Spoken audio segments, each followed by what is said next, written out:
I'm back!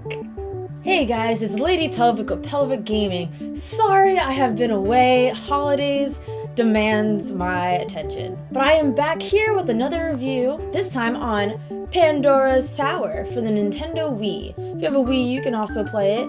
This is a great game, and it's not a hidden gem, but it is pretty obscure, and I feel like a lot of people missed out on how awesome Pandora's Tower is. And that's why I want to do a review and convince you guys to play this game. Check it out. Pandora's Tower is a simple love story. Your love, Elena, is cursed with the mark of a beast. You, Aaron, find a way to get rid of the curse. How else do you get rid of a curse? A spell? Holy water? Not quite. Try eating monster flesh. To add insult to injury, Elena's a vegetarian! With the help of a creepy old lady, Mavda, and her husband, aka old man on her back, you're granted a magical chain to conquer 12 master beasts in the 12 towers. Defeat the master beasts to collect their flesh and feed it to your dear Elena. A simple yet engaging story. It does have a few predictable plot twists, but to be honest, it's not so much about the overall story as it is about building a relationship with Elena, which will ultimately decide what ending you get.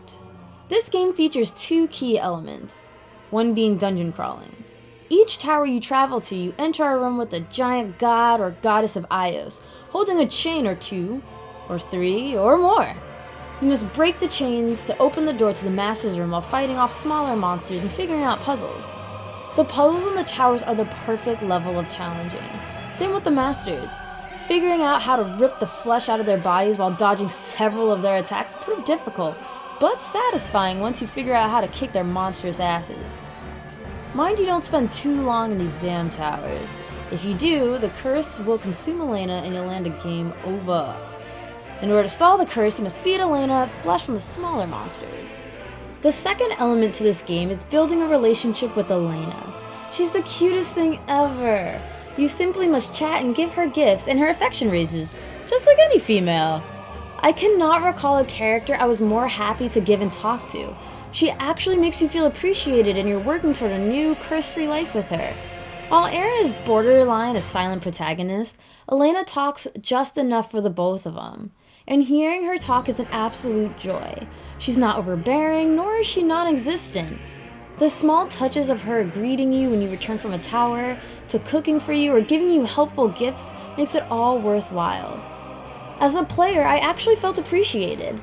The more time passes and the further the curse progresses, even in her not-so-attractive form— oh my god! Put a bag over it! Oh shit! Okay, there we go. Much better. As I was saying, even in her not-so-attractive form, she remains sweet and caring. I love Elena, everything about her. But if we're gonna make this work, we're gonna need a second bag. There we go. Perfect. Aaron has two weapons equipped at all times. One being the Oraculous Chain, which you can use to pull yourself down, swing on, chain enemies, link enemies, hit enemies, and so on. The second weapon can either be a sword, twin blades, or a scythe. The scythe hits harder but slow, while twin blades hit for less, but you hit faster. This is nice because it gives the player a little bit more variety in their gameplay.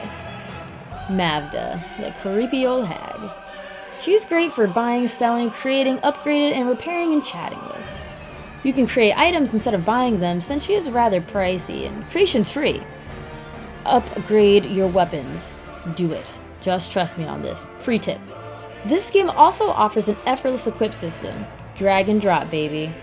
Drag and drop. There's not much to say about the graphics. I mean, the graphics, they're good for what the Wii had to offer.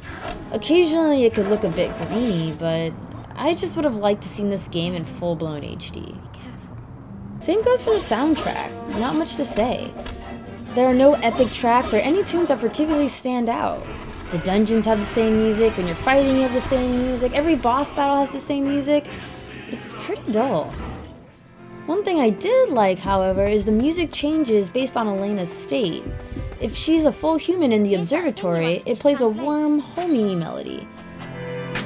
It seems the Vestra used to be revered throughout Illyria for their While if she's a monster, the music becomes dark and gloomy and really adds on to the criticalness of her condition.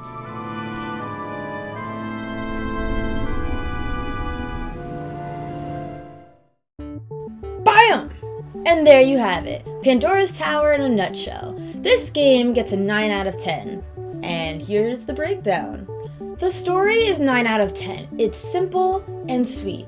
A man trying to save his woman from a curse by going to these towers and bringing back Master Flesh. Done. I like it. Great character development, especially between Elena. While Aaron is a silent protagonist, his actions for Elena speak louder than any words he could possibly utter to her. It's so romantic. My only thing is the plot twists are kind of predictable, but it's not enough to take you away from the game, not to mention it does add a layer of depth to the story. Graphics are an 8 out of 10. It's the Wii, so no HD, but I will say it is the best looking game I've played on the Wii. It really does push the Wii to its limited limit. The gameplay is nice. 10 out of 10, baby.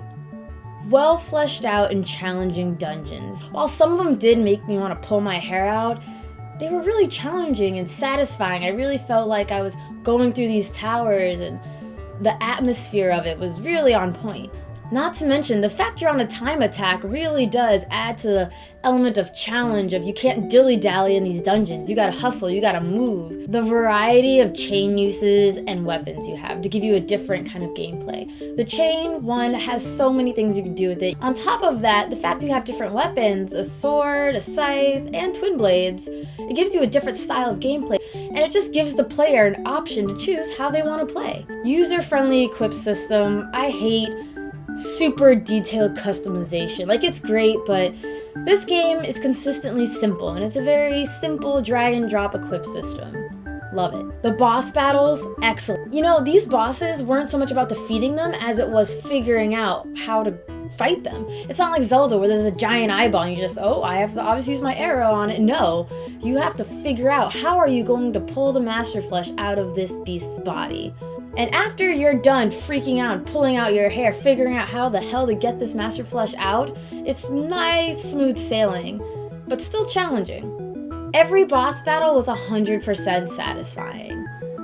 The music is a 5 out of 10. It just was very dull and wasn't very memorable. It was just kind of like a game that needed music, so they put music in it.